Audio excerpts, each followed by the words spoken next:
నన్ను ఏజెంట్గా ఉండేదాకా నా ప్రాణం తీశారు. నేను చిన్న వ్యాపారం చేసుకొని బతుకుతున్నాను. నాకు 2 ఆడపిల్లలు, అందరూ అడుక్కునే వాళ్ళు, గంగిరెడ్డోళ్ళు, ఇళ్ళమ్మటోళ్ళు, వాళ్ళందరికి దగ్గర కట్టించానండి. 1 రూపాయి రాలేదు.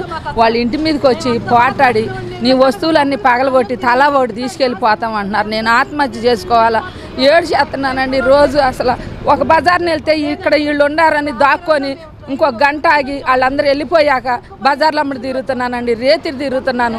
ఏ బజార్కి వెళ్ళినా కూడా నన్ను నిలబెట్టేసి అట్టండి దాని ఇట్టండి దాని అని బోల్డ్ మాటలు అంటున్నారండి. ఆత్మహత్య చేసుకోవాలనిపిస్తుందండి. నాకు ఏం చేయనండి, నాకు పరిష్కారం లేదు, ఏం లేదు. నా రూపాయికి న్యాయం చేయమని కోరుకుంటున్నానండి.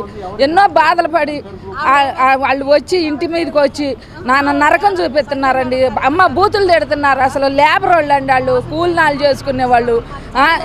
ఈ వెల్ఫేర్ కంపెనీ అన్నది నమ్మకానికి అమ్మ వంటిదని, రూపాయి ఆడికి పోదని